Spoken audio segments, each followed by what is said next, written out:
Dalam nama Bapa dan Putra dan Roh Kudus. Amin. Allah yang berbelas kasih, sabda-Mu adalah terang dan pelita hidup kami. Bimbinglah kami dengan Roh Kudus-Mu untuk mendengarkan dan merenungkan sabda-Mu. Dengan daya Roh Kudus-Mu itu, bukalah telinga dan hati kami untuk mendengarkan dan merenungkannya lebih lagi. Terangilah budi dan hati kami untuk memahami sabda-Mu. Jernihkanlah hasrat jiwa kami untuk meresapkan sabda-Mu itu, dan doronglah kehendak-Mu dan tekad kami untuk mengamalkan sabda-Mu dalam hidup dan perutusan kami sehari-hari, dengan pengantaraan Kristus Tuhan kami. Amin.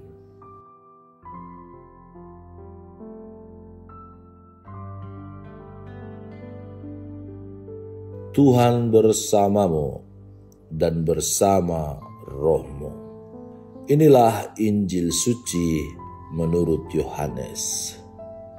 Dimuliakanlah Tuhan.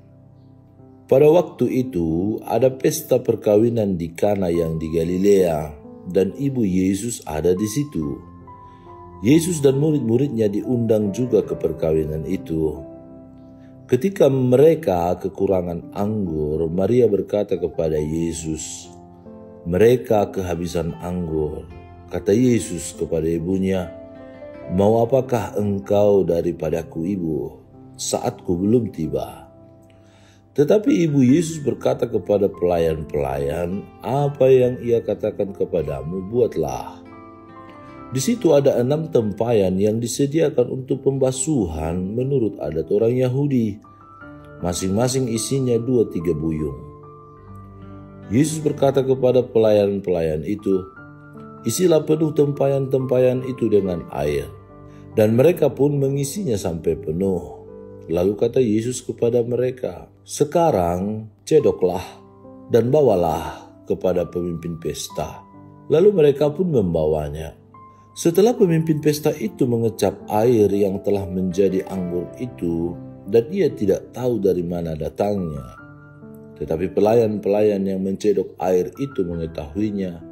Ia memanggil mempelai laki-laki dan berkata kepadanya, "Setiap orang menghidangkan anggur yang baik dulu, dan sesudah orang puas minum, barulah yang kurang baik. Akan tetapi engkau menyimpan anggur yang baik sampai sekarang." Hal itu dibuat Yesus di Kana di Galilea, dan merupakan yang pertama dari tanda-tandanya. Dengan itu, ia telah menyatakan kemuliaannya, dan murid-muridnya percaya kepadanya. Demikianlah sabda Tuhan. Terpujilah Kristus. Saudara dan saudari terkasih dalam Kristus Yesus, mujizat pertama Yesus dalam Injil Yohanes ini menjadi pembuka dan pertama kisah mujizat yang diceritakan dalam Injil Yohanes. Karya dan kerja nyata Yesus sebagai Allah, sebagai Tuhan, dan pewahyuan dirinya sebagai manusia yang berpihak kepada banyak orang, ia tunjukkan sebagai wujud cintanya, kasihnya kepada sesamanya, saudara-saudaranya, terlebih bagi keselamatan dan kebahagiaan banyak orang. Yesus membuat mujizat dengan memberikan ungkapan pendahuluan, "Saatku belum tiba." Ungkapan ini seolah-olah menusuk hati kita yang seringkali meminta kepada Tuhan, namun Tuhan menolak atau menunda permintaan kita. Kita tahu bahwa Yesus memiliki kuasa untuk melakukannya, namun mengapa ia harus mengungkapkannya demikian? Akan tetapi berkat permohonan ibunya, Yesus tetap melakukan apa yang diminta oleh sang ibu agar diperbuatnya. Saatku belum tiba mau mengungkapkan secara tidak langsung penolakan Yesus, tetapi penolakan itu pada akhirnya membuktikan bahwa Allah, bahwa Yesus mampu dan sanggup berkuasa untuk melakukannya atas permintaan Ibu Yesus. Seringkali kita temukan dalam hidup kita sehari-hari, dalam karya pelayanan kita dan relasi kita dengan para umat Allah. Banyak di antara kita atau bahkan kita sendiri menolak untuk melayani dan memberikan waktu kepada pelayanan gereja dengan alasan bahwa kita tidak layak, belum siap, atau tidak tahu bagaimana cara melakukannya, padahal sebenarnya kita mampu dan selalu dimampukan oleh Tuhan. Jika membaca apa yang diungkapkan oleh Yesus, seolah-olah dia menyindir kita. Yesus ingin menunjukkan kepada kita bahwa meskipun kita merasa belum siap, kita harus memberikan diri pada karya pelayanan. Tentu hal ini perlu didasari dengan iman, niat yang tulus dan pemahaman yang baik dalam melayani. Kesalahan dalam karya pelayanan memang akan terjadi, namun penyerahan kepada Tuhan adalah hal yang paling utama yang mesti kita pegang. Jika kita memposisikan diri sebagai Bunda Maria, tentu kita akan terkejut dengan apa yang dinyatakan oleh Yesus, seolah-olah permohonan kita ditolak olehnya. Seringkali ketika kita memohon sesuatu kepada Tuhan dan mendapat jawaban yang tidak kita inginkan, kita merasa ditinggalkan dan tidak dicintai oleh Tuhan. Bunda Maria tidaklah demikian. Meskipun jawaban Yesus terkesan ketus, Bunda Maria tetap percaya bahwa Yesus akan melakukan sesuatu meskipun kita tidak mengerti bagaimana Tuhan akan melakukannya. Yang kita perlukan adalah iman seperti Bunda Maria yang penuh dengan keyakinan bahwa Tuhan akan menunjukkan jalan keluar bagi kita. Kita juga akan memiliki kesan yang aneh terhadap Yesus, di mana ia merubah air dari tempayan yang biasa digunakan untuk membersihkan kaki atau badan berubah menjadi anggur. Yesus tidak menggunakan air minum sebagai bahan dasar karya mujizatnya, melainkan air biasa yang dipakai untuk mencuci kaki. Menyadari hal ini, semestinya kita harus belajar bahwa terkadang Tuhan memberikan kita mujizat melalui hal-hal yang tidak kita duga atau bahkan kita anggap remeh. Yesus selalu berusaha menunjukkan hal-hal besar melalui hal-hal kecil di sekeliling kita. Namun apalah daya, kita sering memandang Tuhan yang Maha Kuasa hanya dari sisi yang mewah-mewah, megah dan mempesona, agung dan mulia. Namun melupakan bahwa hal terkecil pun memiliki esensi yang luar biasa. Ini adalah panggilan bagi kita untuk menyadari bahwa Tuhan pun dapat mengubah hidup kita, memanggil kita pada tugas karya dan pelayanan. Mujizat dan pertobatan melalui hal-hal yang kurang kita perhatikan akan terjadi dalam diri kita.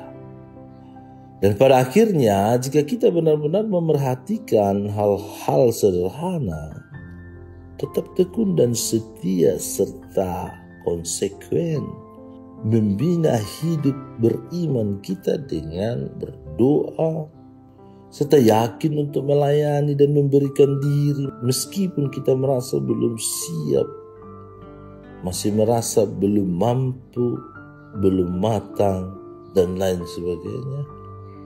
Ada penolakan-penolakan seperti Yesus yang mengatakan kepada ibunya, "Waktuku belum siap." Tetapi sesungguhnya hati Tuhan akan berkata, dan Tuhan akan menunjukkan mujizatnya yang sungguh luar biasa. Meski di awal proses karya kita akan protes dengan hal-hal yang tidak menyenangkan dalam karya kita. Tantangan, persoalan, dan masalah yang kita rasa terlalu berat, permohonan yang tidak terwujud, kita akan dapat merasakan anggur terbaik di mana seorang tamu menyatakan kenikmatannya dan menjadi para rasul yang percaya akan kehendak Tuhan. Kehadiran Yesus membawa sukacita, damai, dan kegembiraan. Ia membuat tuan pesta tidak malu karena kekurangan anggur. Sebab dalam tradisi Yahudi, kekurangan anggur dalam pesta adalah sesuatu yang sangat memalukan. Kehadiran Yesus memulihkan nama baik, menyelamatkan dan menggembirakan tuan pesta. situasi yang genting, yang memalukan, yang tidak dikehendaki dan diharapkan oleh Tuhan pesta diubah oleh Yesus menjadi sesuatu yang luar biasa. Semoga saudara-saudari dalam seluruh kecemasan, ketakutan, keputusasaan, segala tantangan dan persoalan dalam seluruh karya pelayanan kita disempurnakan oleh Yesus, diubah oleh Yesus dari kekurangan anggur, dari rasa malu, dan dari rasa kecemasan dan ketakutan menjadi sukacita yang luar biasa. Semuanya karena Yesus. Tuhan memberkati.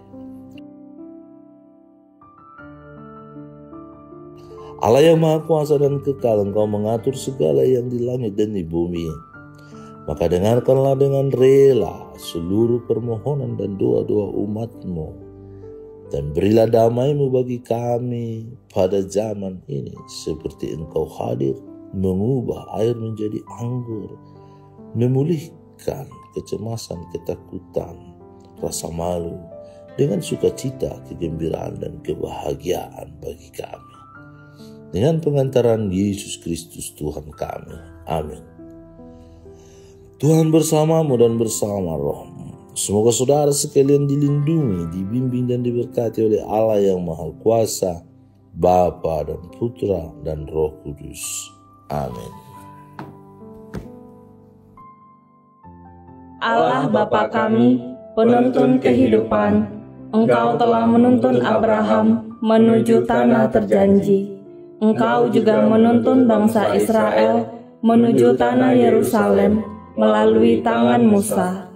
Kini kami umat-Mu keuskupan Padang sedang berjalan bersama dalam sinode kefikepan menuju keselamatan yang Engkau janjikan dalam diri Putra-Mu Yesus Kristus.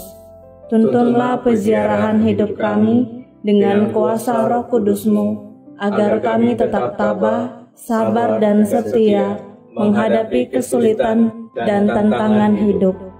Bimbinglah kami supaya mampu berjalan bersama, saling meneguhkan dalam iman, harapan, dan kasih.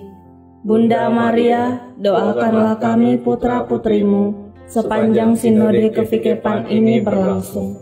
Ya Bapa, Engkau kami sembah dan muliakan, kini dan sepanjang masa. Amin.